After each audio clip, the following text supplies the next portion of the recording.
Here we go. Listen to the audience.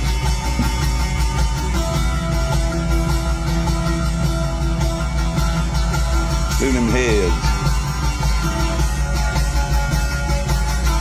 Just watch them heads right there and see what happens as they ramp it up.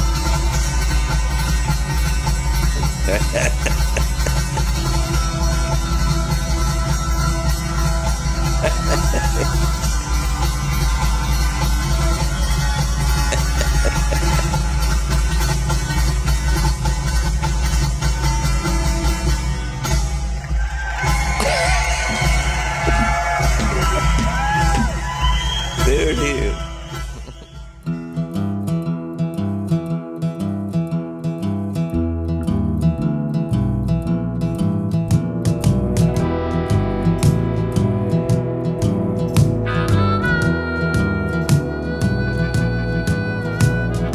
Something in the water taught me how to crawl. Something in the water taught me how to fall. Something Howdy ho. Welcome to another Something in the Water. I'm Uncle Dave Griffin. And I'm Sean Clark, and we're glad to be here in another universe.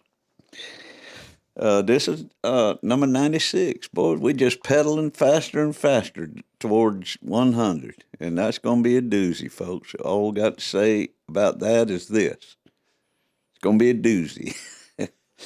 It will be fun. This episode is going to come out Soon. On what day? I don't know, but I'm going to tell you something. It'll be my birthday the day that it comes out. Ha ha. How old you going to be, 96? Woo-hoo! Just like this episode? Just like the episode. No, I'm looking towards 100. I'll be 71. The day that y'all are watching this, I will be 71. And I still got a fire burning inside. He's pointing at a fire. Talking about the fireplace over there. We run that fireplace year round here at the Something Water Studios. It's digital. It's more of a statement than it is an actual. It's not functional Functional. as far as heat goes, unless you turn the heat on. It's a heat. Right now, it's just picture. So how you feel about 71? Oh man, What changed in 70? Let me think. What's the pros and cons of turning 70? How was your 70 played out? Uneventful, pretty much. Just carrying on, same old. I really don't feel any tireder. Just spend a lot more time with my daddy, who's fixing to turn 97 in September. And so that is kind of a eye-opening experience as far as,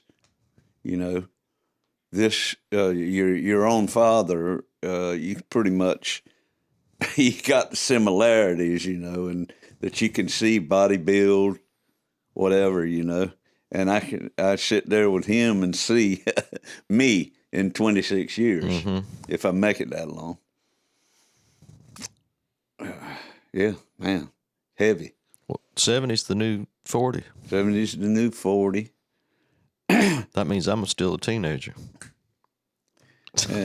You're a young buck. Well, yeah, you've been having to do the same thing with your folks. Yeah.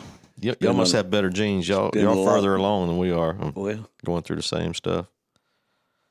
No, my daddy never had. Well, your daddy never had jeans? He wears them every day. Yeah. Here's what's funny now. One of the things I picked on, this has been going on for about 3 months now, where me and my brother, Gary, who's 3 years older, and my younger sister, Deb, who's 7 years younger than me. So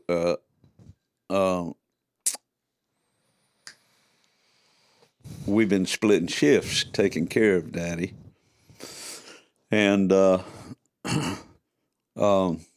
one of the things that come to my attention out there was that he had a shipment of toilet paper that we're trying to run through so we can buy some soft one. It's some hard toilet paper. It's a hard down toilet paper. My brother Gary called it John Wayne toilet Yeah, paper. because it don't take shit off nobody. Well, I was kind of thinking we need a moral for this story. We need an advertising slogan for the Duke toilet paper. The Duke. I'm thinking this. I got thinking about it. I said, well, Stumpy, what did you come up with? We got to sell this paper. Well, how about this, Duke? Duke. Let Duke. For all your Duke, use Duke. Toilet paper. Made from It's rough and tough and don't take. made from 100% authentic sequoia trees. Remember, the bark is as bad as the bite. Well, that sounds good, Stumpy. Yeah, it's painful. The toilet paper? Yeah, Yeah, that's painful. it'll take off more than the. It'll rub your ass wrong. It'll take more. It'll take off more than the excrement. Oh, It'll be. You'll be. rawhide. There you go, jumping channels. Old Duke, he was the movie man. And Rawhide was TV show. I don't guess John Wayne ever did any TV shows. TV shows other than guests on Glenn Campbell or something like that. Glenn Campbell Good Time Hour or a talk show or something. He didn't have his own TV series. He was a movie man. Yeah. He was a good one.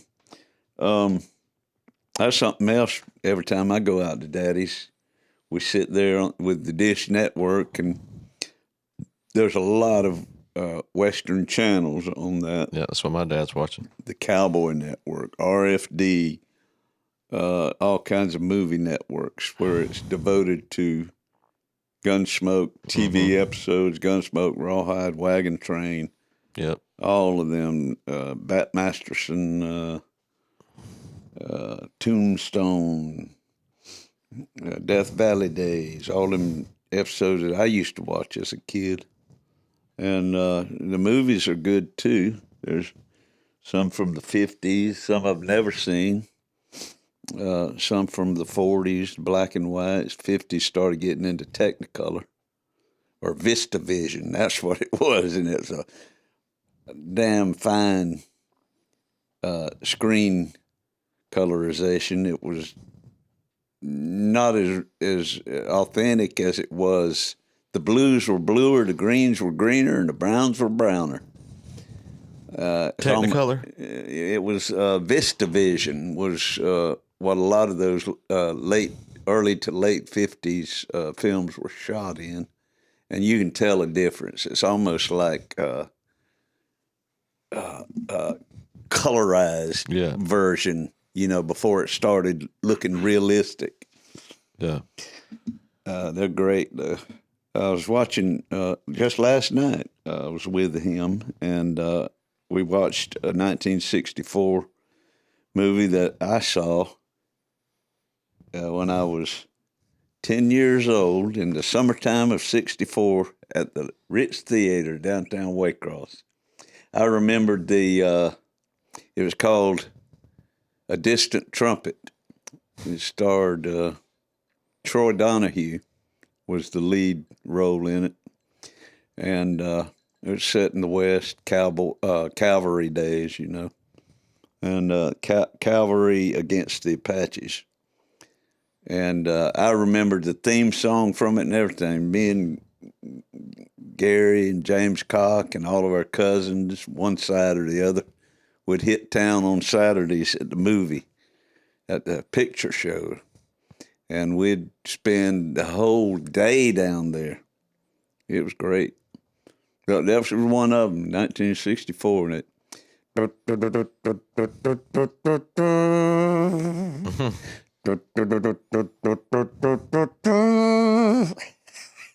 trumpet, a distant trumpet. And in the movie was a that I did not realize long ago, but caught it last night, was old Bobby Bare, the country music singer. Yeah. I love him. He played a role in the movie, and he got dishonorably discharged because he deserted. That's a good way to get your face in the movie and get out quick before the Indians come. Bobby Bare. Bobby Bare sang Miller's Cave, 500 miles away from home, which my wife, Aunt Lynn, learned on her ukulele at summer camp or a Girl Scout camp out at Lawrence Walker Lake. And she was so emotional while she was playing it in her bunk bed. She was crying the whole time because she was homesick. Oh. And I'm 500 miles away from home, away. Didn't he sing Detroit City. Another Man Done? Marie Laveau. Marie Laveau. And there was another one that he sang right close. Drop Kick Me Jesus. Through the field. Goalposts of life or goalposts of heaven? Life. Goalposts of life. And who? I forgot. I remember somebody wrote that I researched lately. Drop Kick Me Jesus through the goalposts of life. I wonder if that was. I did. I wonder if that was Ray Wiley Hubbard or. I ain't remember. Here's another one that I learned today. I listened to the radio. 1990s video. No, early 80s MTV, VH1. One of the first video pioneers, Greg Kihn. The Greg Kihn Band. Our Love's in Jeopardy. Oh, yeah. Baby. Uh-huh. And that was 83. 81 was his first hit, was What was that? That was it. Well, the breakup song. Yeah. It says, "We're not finding time anymore." I do that one, so I'll be able to pull that out this weekend and Pull it out. say, here is in tribute to, I don't like it when they die, but it always gives you an opportunity to say something about a song before you play it. Who died? At a gig, Greg Kihn. Oh, he did die. Yeah, you say, yeah, I guess everybody's heard the news now about Jimmy Buffett. And so you say, here's one in honor of him. That makes the people really feel close. Like, stop doing this. Why you got to rub it in? We're glad he's dead. Yep. I did, I never do any Jimmy Buffett. And when he died, we played at Tipsy's, and I was kind of messing around on stage, and I did, played the Margaritaville. little lick.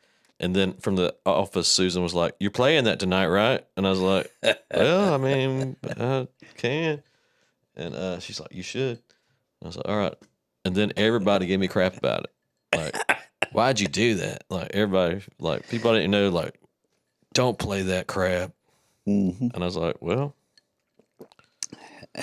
Got to do what I got to do. I mean, I kind of enjoyed playing it just because I was like, yeah, this is the only time I'm going to play this song. You know, like, Yeah, I like. here's your brown eye girl. Let's go. You know? I like Pirate Looks at 40. That's backside. I mean, that was a.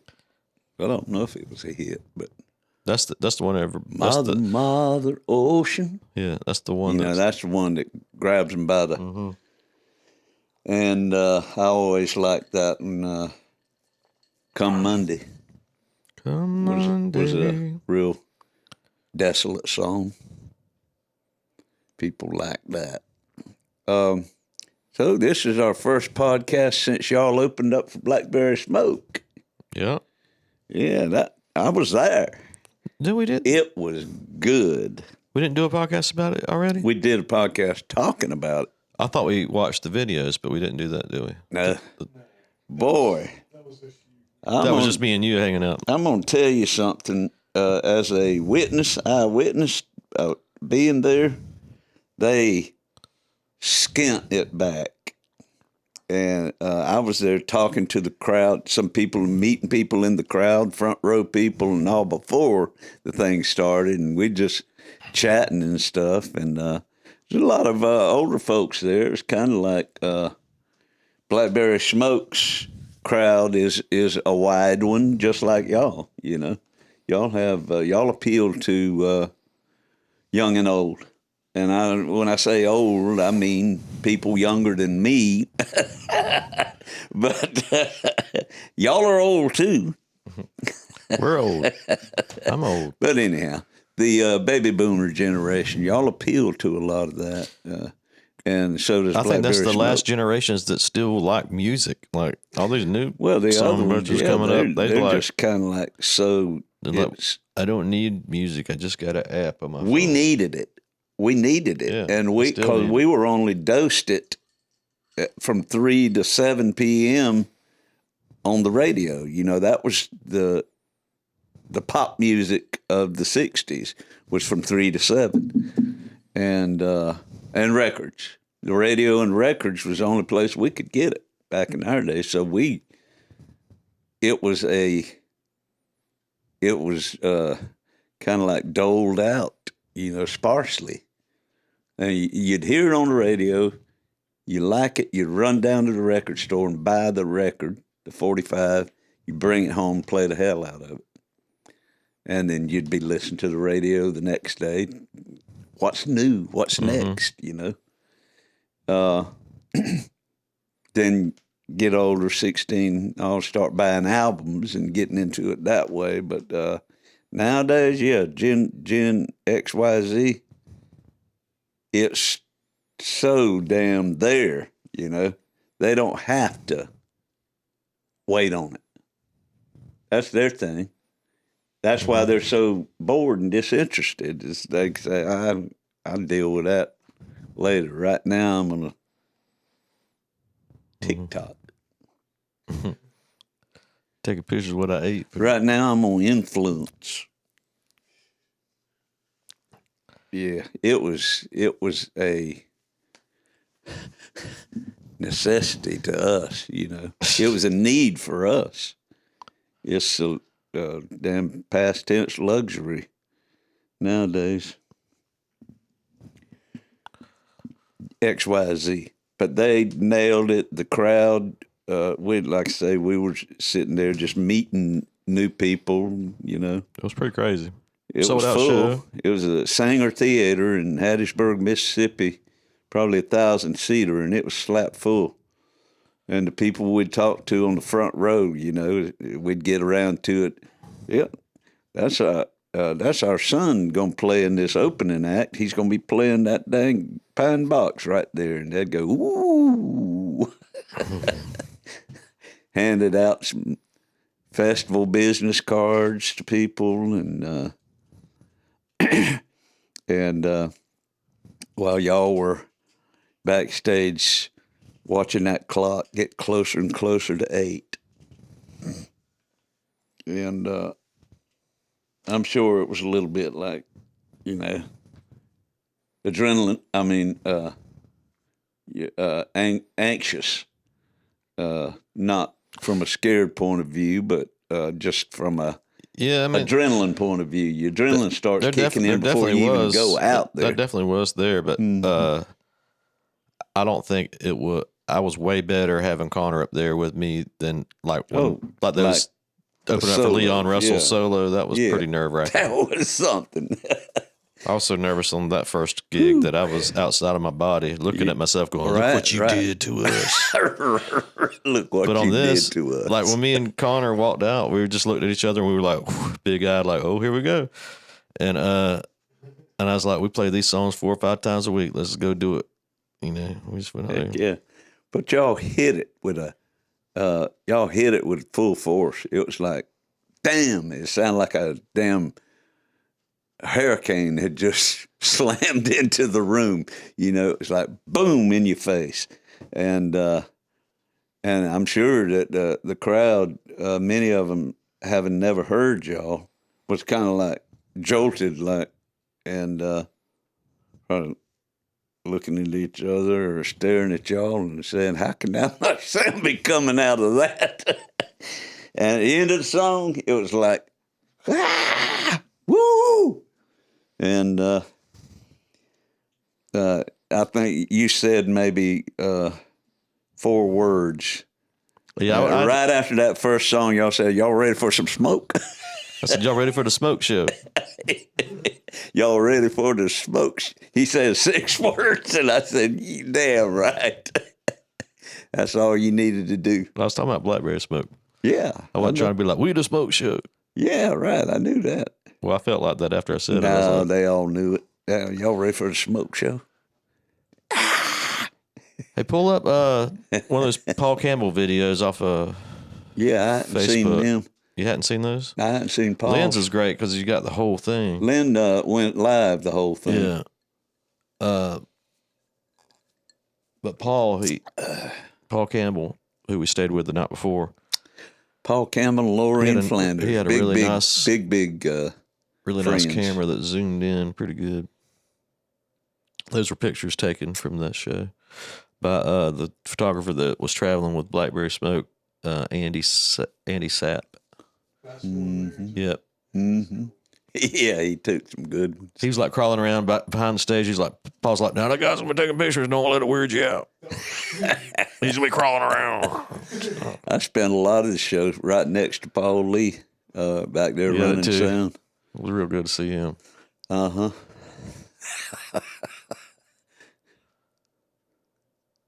That's not it. That's not it. That's keep on going. Keep on going. Mm. Yeah, y'all got some good advertising shots from Should be Andy. coming up. Might be in that actually. If you go back up, I think it's in. One of them liable to be a video. No, wait. This is no. This is the pictures that the dude took, Andy Sapp. But sorry, there they are. Hey.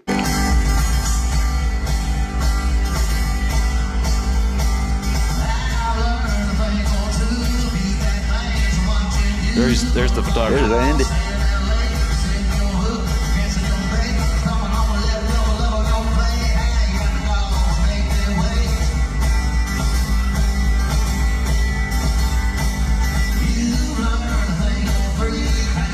Everything was so tight, man. Y'all's harmony was on point.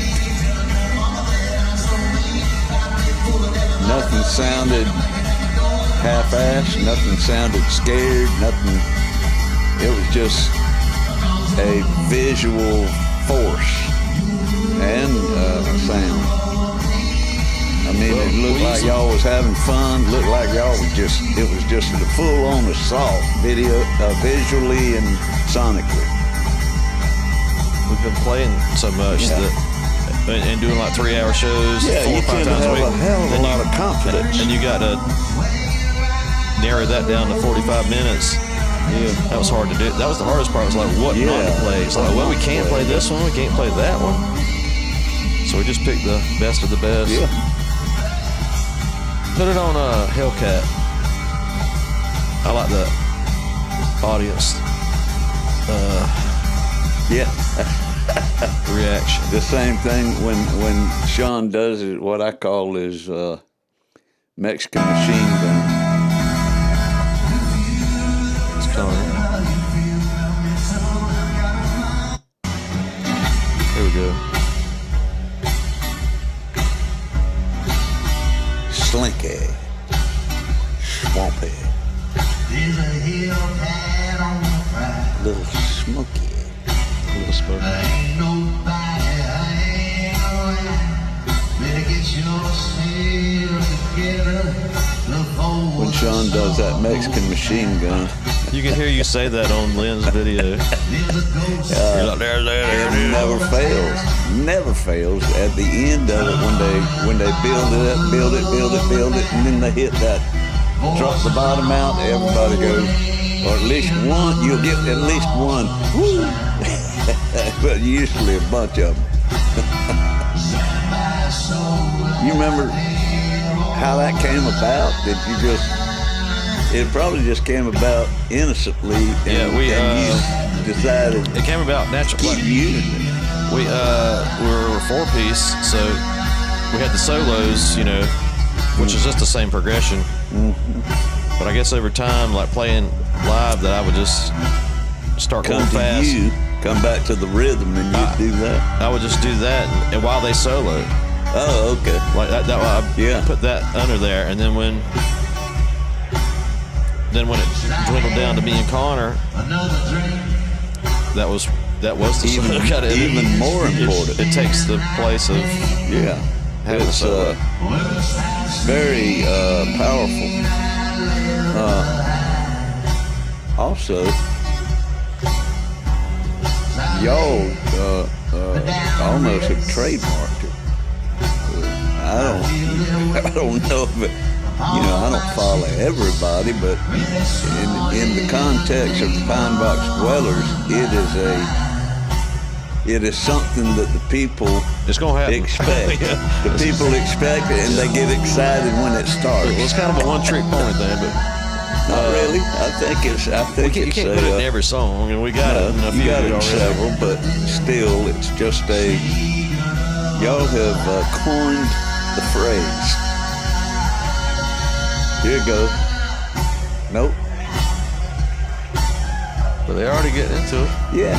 and they don't. That was the crazy thing to me. I didn't expect the reaction that we got, because they don't know who we are. They don't know these songs we're playing them, and we hadn't even got to the cool parts of the songs yet, and they're already into it. Right. Kind of cool. It's a testament to the song. The You arrangement. helped me write this one and a lot of other Yeah, I ones. remember this the day my wife kicked me out. Well, we got something out of it. But I don't think that was addressed in the song. Here we go. Listen to the audience.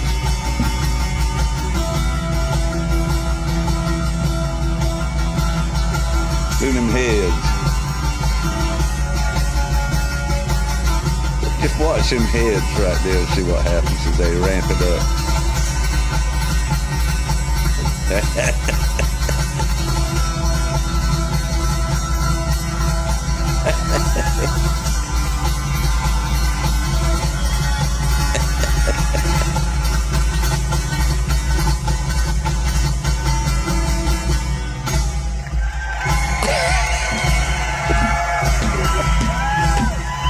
There it is.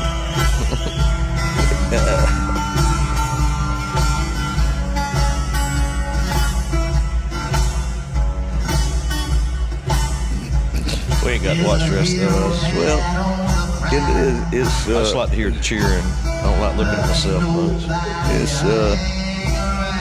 And you throw that age factor in there again, and this y'all's music is pulling from I told the you, man. best. I told you, man. That AIDS cleared up. Y'all's music pulls from the best of the roots, everything from blues to country to even 60s rock. there's elements out of the '60s in y'all's songs. Yeah, a guy that- told us that in the. Go ahead. Well, that the crowd, Yeah. the age of the crowd there instantly picks up on it, or if not picking up on it, somewhere in the back of their minds they're saying, I can't put my finger on it, but they've heard Eric Burdon and the Animals or something, Right. you know, and y'all pick up on that. This guy told me in the lobby that There it is. What's your rider? We'll take green M&Ms and Jack Daniels. yeah. But this guy told me that he's like, man, you guys sound like at times you sound like the Beatles, at times you sound like Petty. Wilco, at times you sound like whatever. And I was like, yeah, we love all that stuff. And he goes, but you didn't sound like any of it at the Yeah. same time. Like, Yeah. he's like, Yeah, that's like that song. he's like, I can't say who sounds like y'all, but you sound like all these people. Like that beginning of the song that I wrote, take it all in, spit it back out. Yeah, that's what it's about. It's like It is. regurgitating what you've witnessed. Oh, yeah. What you've pulled in through the years through your headphones. There's some little smoky. That's some Kaneka sausage Kaneka. at Paul Gamble's That's house. Paul Campbell's. Yeah. He- When we I got know. there that He's night, a good cook. yeah, he cooked us gumbo, man, and man, it was good. They had oysters in it and all kinds of stuff. That is a Sausage. great musical couple right there now. They are musical What's the story behind that guitar? Like, benefactors. He made it. I mean, it was already a guitar. Like he painted it. there's actual Kiln. Kendall Oven. pottery. Yeah. There's a lot of that art. You that's remember on them it. crosses that we gave away on Yeah, on yeah. Graham And it- Parsons? it's Graham Parsons virtual themed. thing? The guitar is He's Graham the one that Parsons made thing. those That's crosses, right. and he just He's got Dave's same tattoo, but it's on his top of his forearm. I right see there. that. Oh, Oh, yeah. the dog! I didn't notice that the other night. I was gonna say, I heard you. They had they said you got two rooms, the Milledgeville history room, which is one Connor ended up with, and I ended up in the Abe Partridge room. And it was like all Abe Partridge art in there. Yeah, you got an Abe T-shirt on there, and some Abe Yeah. Santa Clauses or something on the mantelpiece. Big, well, they live in Mobile now. They were originally from Carrollton area, I believe, and then they moved out to Mobile. Him and Laureen Flanders, very music aficionados, knowledgeable. They've been attending the Graham Parsons Guitar Pool since probably,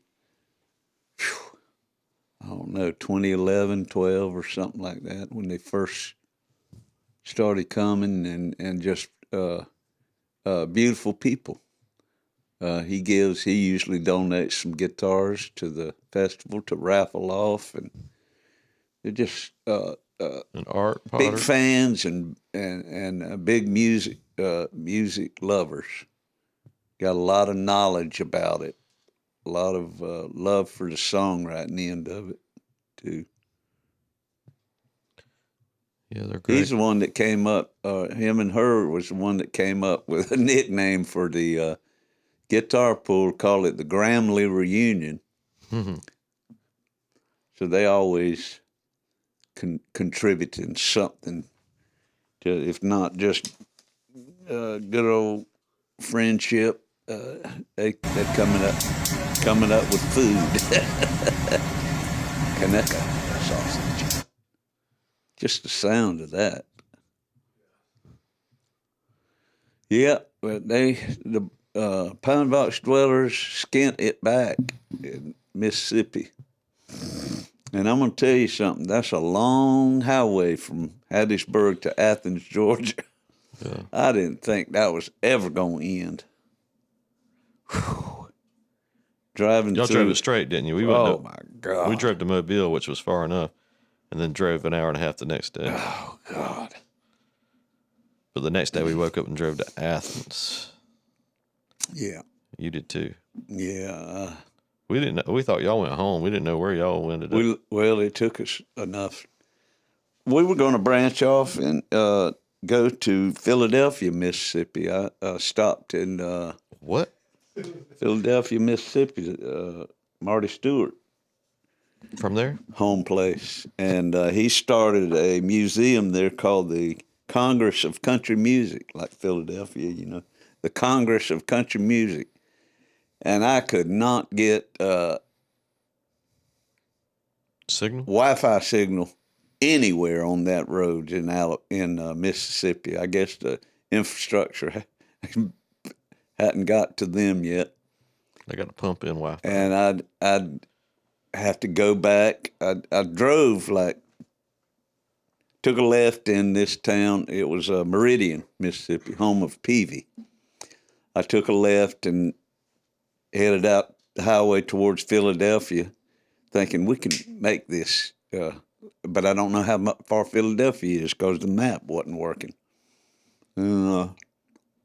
Finally got to a couple of miles out, finally got to a mileage sign that said Philadelphia, 35 miles. And I said, I ain't driving 35 miles if I don't even know the place is open.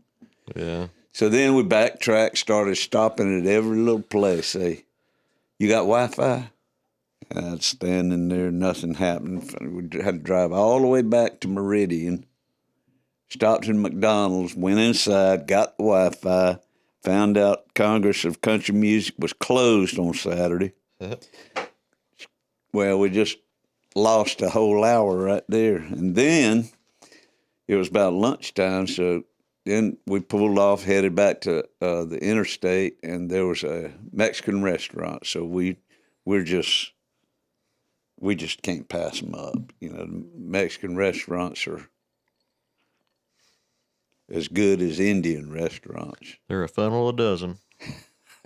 Yeah, you can get some bad ones, but this one was excellent. And we both ordered a steak ranchero, side order of salad with guacamole.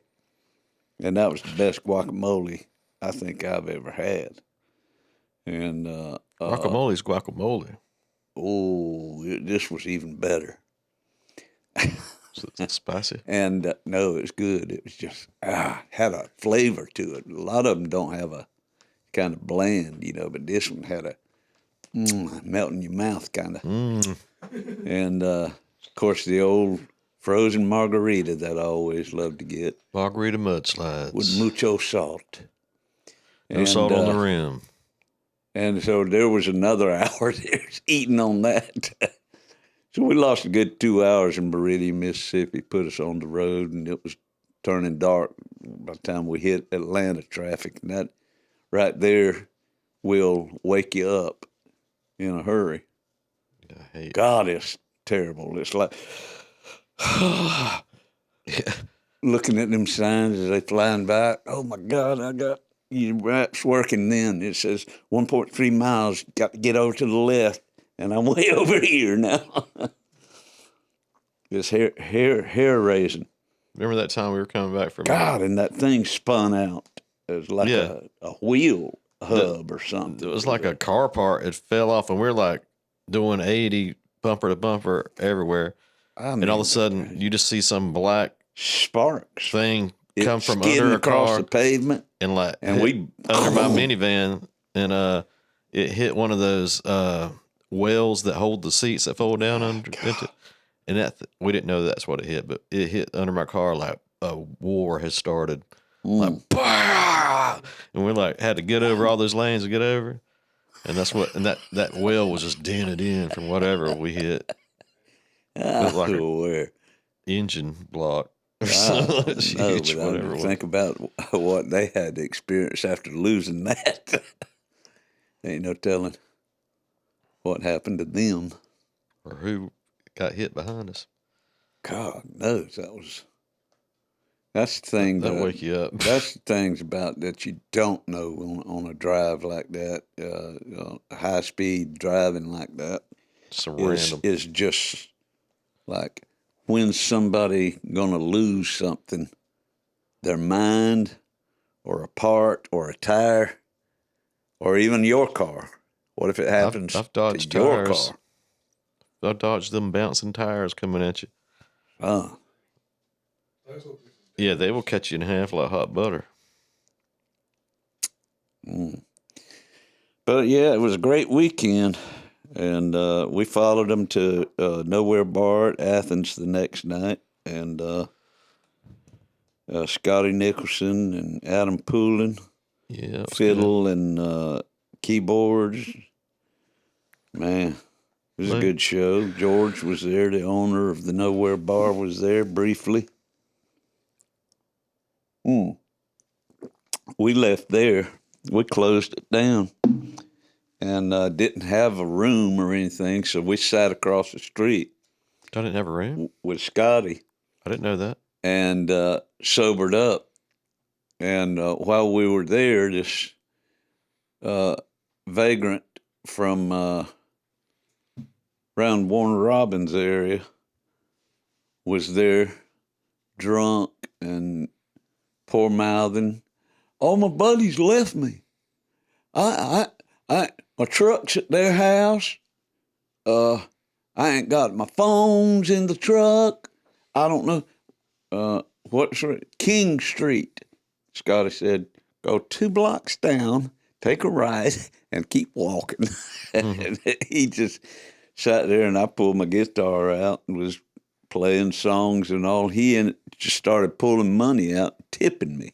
Ended up with $25 from that poor old boy.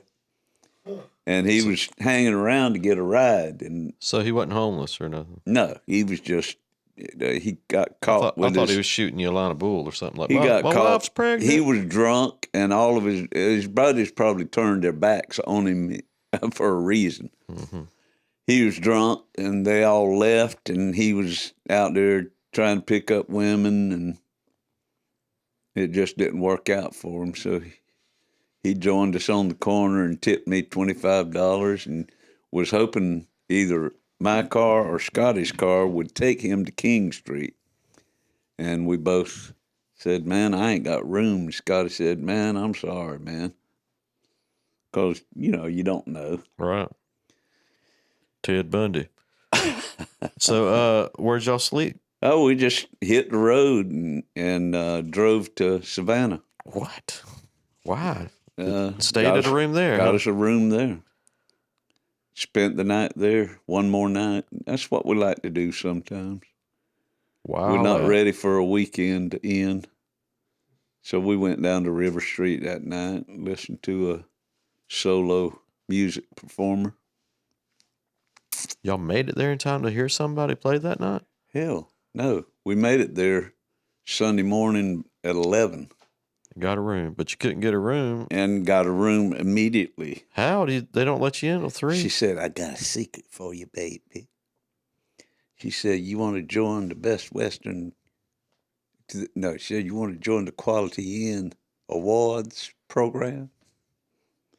I said, don't cost a thing. If you join, I can check you right in at 11. I said, join me. And And then she come in with crackers and she pajamas. she I didn't said, mean join me. she said, here's your room right there. Here's your Wi-Fi password, and here's your guacamole. The crack is gonna She cost come in with a party tray. pate. Here's the pate. Yeah. So that was a long weekend. That Mississippi All-Star weekend.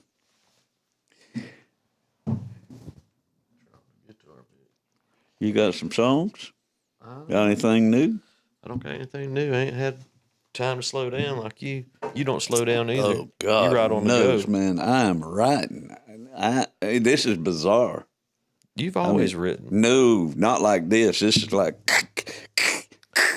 Well, you got the spotlight, buddy. no, I can't. I ain't. Can't do 'em? I've written them so fast I don't know them.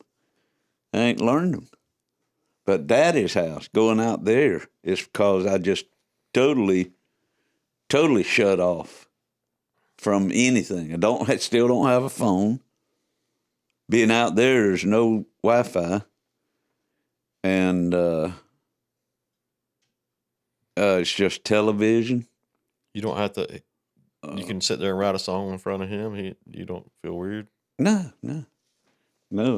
He's got a Takamine that me and Mama bought him for Christmas one year back in the 90s. I think we bought it from Ronnie Griffin, the old guitar luthier from Waycross. Ronnie had one. It was Takamine. Your dad plays?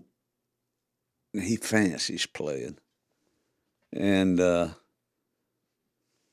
it's great sounding guitar. And he said, that one's going to be yours one day. Yeah. But anyway, I've been using that when I get down to, but the lyrics, the words are just flying out there. And some of it has to do, we talk about inspiration for songwriting on here a lot. I've been reading a book that Linda G. Hudson, who we stayed with when we played Grant's Lounge in Twigs Digs up in Danville, Georgia, outside of Macon.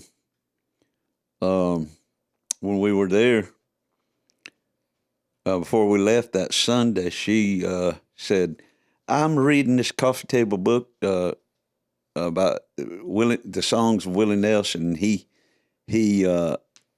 comments on the songs throughout the book. It's a big old book. So I'm reading that along, and damn, Willie is a dadgum Zen master. I mean, he's Will Rogers.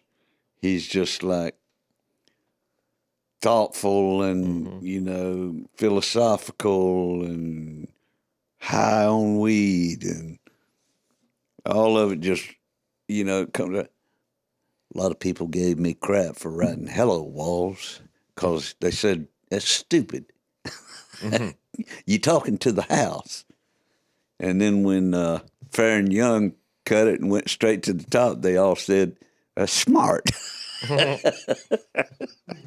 He's got some great little one-liners in there, and some of the songs are pulled straight from inspiration from that, And others, Lynn was over there. She took me over there and dropped me off on Monday, and then come back Thursday and pick me up. Spend 3 nights with Daddy. On Monday, she was telling Daddy, she said, my granddaddy was the sheriff of Pearson, and him and Grandma lived in the courthouse right next to the jail. And she says, she used to let one of the prisoners out to iron the clothes. Thinking, wait a minute. Now there's a John Prine song if you ever wanted one. So that was one that I wrote this week. They're just bloom, bloom. They're just dropping. That's awesome. And pull his guitar out, and sit outside because he runs the TV at a very high volume, and go outside and try to throw music to him. But it sure is fun. The well ain't dry yet. Here's... Well, I was going to ask you what your theme for your Tale of the Week is. Yeah, I was going to use a birthday Tale of the Week, but I've already used all of them on here. So instead, I was going to see if... Never mind. Just go ahead. If the fire was... No. I was going to see if whatever you was writing about, maybe I had a song to go with it or something. Well, let's see. I doubt it, because you won't stop being a Griffin long enough. I ain't going to divulge, but see if you can write something to this. Just go ahead. I bet you get something out of the first sentence. Well, Yep. dog days of summer are upon us. Dog. The Greeks and the Romans were the first to note that the hottest times of the year in relation to the dog star Sirius, which appeared to rise just before the sun in late July. Down here in South Georgia, it gets hotter than a set of jumper cables at a redneck funeral. We're used to it, though. Life goes on. Most school systems nowadays start the school year in early August. In my days, we didn't go back till after Labor Day. So the dog days of August was spent getting in a last-minute vacation at Fernandina Beach, Florida, or floating lazily down the cool brown water of Satilla River, or lounging around the house, listening to Eric Burdon and the Animals album, Winds of Change. That was a great album. Good album. Bad album. Unless you were on the football team or in the marching band. I was in the latter as a snare drummer. Upon entering the 9th grade in 1967, I had to make a choice as to what my elective course would be. I only had to choose between physical education, chorus, or band. I'd already spent a year and a half at Monroe Junior High in Tampa, Florida, dressing out daily for PE, exercising, showering, and returning to class. I was done with that. Chorus? Well, as far as I was concerned, I wasn't no singer and was way too bashful to open my mouth in a crowd. That left band. I chose the snare drum and learned to beat the thing properly under the tutelage of first-year band director John R. Bowles. My classmates that freshman year were Eston Dukes and Joe Fleming, trying their damnedest to learn the trumpet. Grady Herndon on clarinet, my future college roommate Robin King, and Deborah Harrington on sax, and Kenny Smith, already a local drummer in a rock and roll band, who helped me immensely.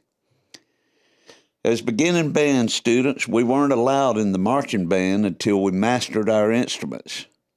But in the final halftime show of the 1967 football season, I donned a Mexican poncho and played the daylights out of a cowbell at Memorial Stadium during a performance of Siboney, a 1929 classic Cuban song by Ernesto Lecuona.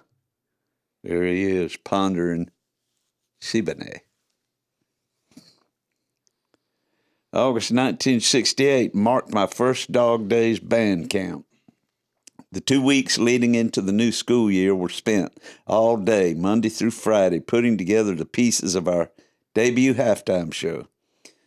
We would rehearse in a grass field next to the freshman classrooms of C Hall, learning the mechanics of marching. Dress right, dress left, about face, mark time, left flank, right flank, freeze, parade rest, guillotine drill. By the end of the day, we were as tired as dogs. And of course, attention for extended periods. No. And of course, with any maneuvers requiring group execution and attention to detail, there were penalties to pay for goofing off, like standing at attention for extended periods or drop and give me 20 push-ups. In the Waycross, Georgia heat, we also learned a few safeguards, as obvious as drinking plenty of water and Gatorade. I don't know if Gatorade was even out then. You remember? Was it the 70s, early 70s? I think so, too. Florida, University of Florida came up with that one. As obvious as drinking plenty of water and Gatorade, and as unobvious as not locking your knees while standing at attention at the risk of passing out, a precaution that I've never in my adult life had to resort to. John R. Bowles replaced the lovable old Charlie Griffin, who had been at Ware County High since the school's beginning. The old military-style uniforms of gold were as musty and stale as Charlie's leadership was. So the decision was made to hire a new band director whose dedication and enthusiasm for the music was exciting and infectious. When Bowles took over as band director, there were about 40 members in the Gator Gold and White Band. By 1971, the band had doubled in size. The band, in 1968, with the support of the Ware County Band Boosters, we purchased brand new uniforms. Look at him. Mm-hmm. That's like Connor. That looks like Connor. Yep. Face. Completely. Brand new uniforms, Shako cylindrical military hats with a gold W festooned across the front. Gold blouses with puffy sleeves, white gloves, white ascots, and white cummerbunds. And that was where I went to junior high. That was your high school. Right. That was out front. With gold sash around the waist. White pants with black stripes accented with gold down the legs. And finally, finished off with white shoes. Was green not part of the color scheme? Not back then. It was gold and white back then. Yep. The drum section I marched in was made up of a cast of characters over the years. Frank Hendricks, Jake Lee, who's the daddy of Jason Lee, Steve Harris, William Bug Wilson, nicknamed Bug, Terry Chansey, Jimmy Duncombe, Hugh Hobbs, Janet Chastain, wife of Charlie Chastain. She was Janet Taylor in high school. Jimmy Blaylock, Mike Sowell, Alton Musgrove, and Frankie Nicastro. During the early weekends of the 1970 school year, our determined drum crew scoured the neighborhoods of Ware County, collecting empty soda bottles and exchanging them at the local bottlers for enough cash to buy drum heads colored in gold glitter. I'm certain it made us play better. By my senior year, I had become an avid collector of record albums, one of my favorites being Chicago's second release, featuring the hit song 25 or 6-4.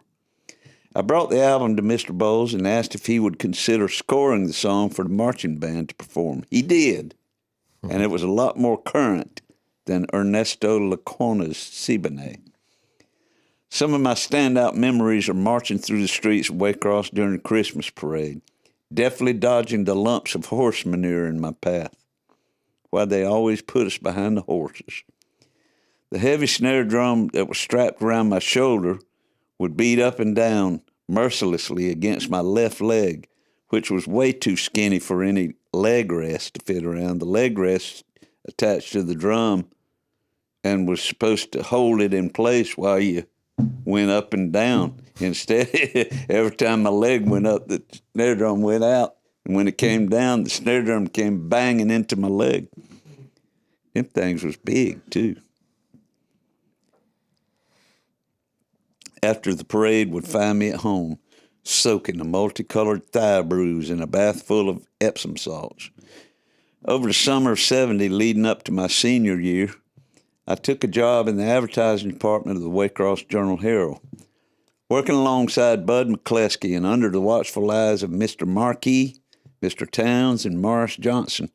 The job required me to give up band camp, after-school rehearsals, and Friday night halftime shows. I chose a paycheck over band, but as the dog days of August rolled back around, I was missing the joys of gearing up for what would be my final season of football performances. I hatched a plan to have it both ways, but I needed the help of senior classmate Graham Dukes, Jr., drum major of the marching band. He and I had both opted for early class our senior year, allowing us to get our school day underway and over with an hour before everyone else. So from 1:30 to 2:30 every afternoon, I'd line up by myself on the practice field beside C Hall as my buddy Graham would walk me through the twists, turns, and fancy formations that the band would be performing Friday night at the halftime show. It would have been a bizarre sight for any first-year student staring out the windows of Herbert Harrell's algebra class, watching two grown boys counting out footsteps to a non-existent symphony of brass, woodwinds, flutes, and percussion. But thanks to Graham Dukes, I made it through the entire football season and kept my job as well, at least for a little while. Had it not been for the December 28th CBS television coverage of the annual Blue-Gray Football Classic, to which the Gold and White Gator Band was invited to perform, my boss man, Morris Johnson, would have never known I was marching up and down the field at the Crampton Bowl in Montgomery, Alabama that Monday evening, because I'd called in sick, see. I guess having it both ways don't please everybody. He was a hard nose now.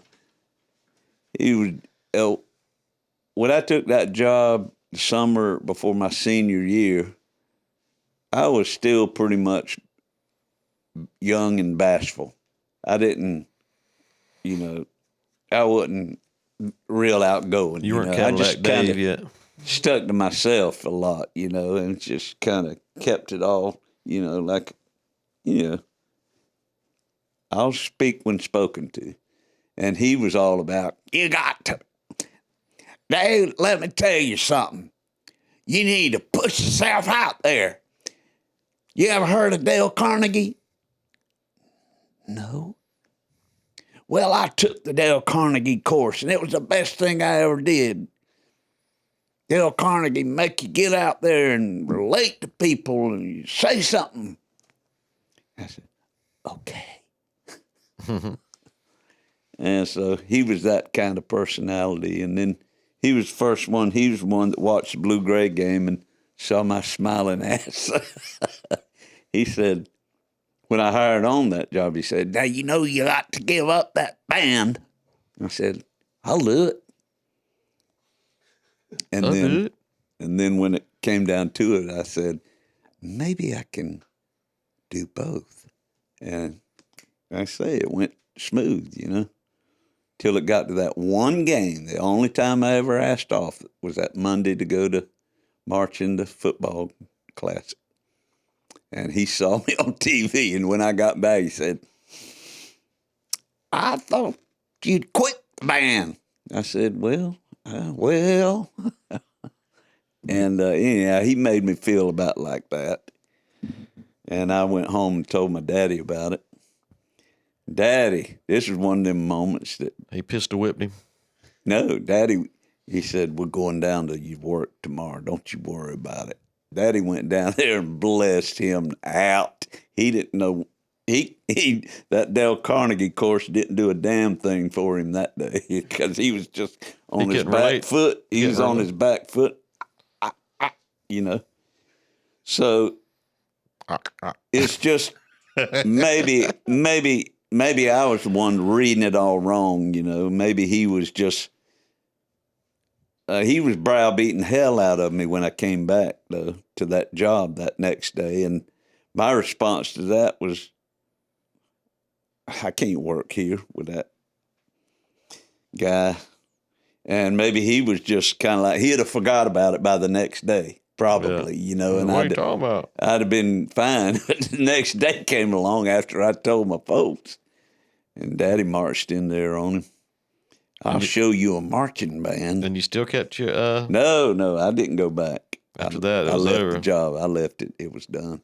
Dang. And I went on the second half of my senior year and finished on my next big job was pick and save bag boy. And we all know how that turned out.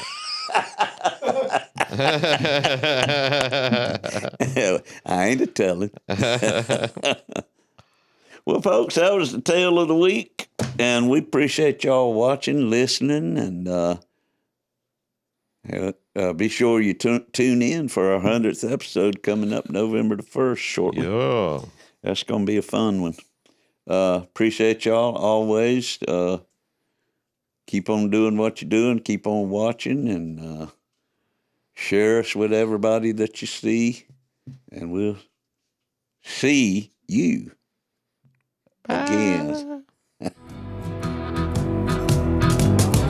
When the cold black water finds its way across through your veins,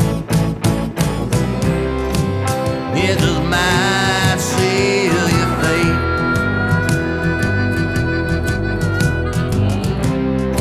It just might seal your fate.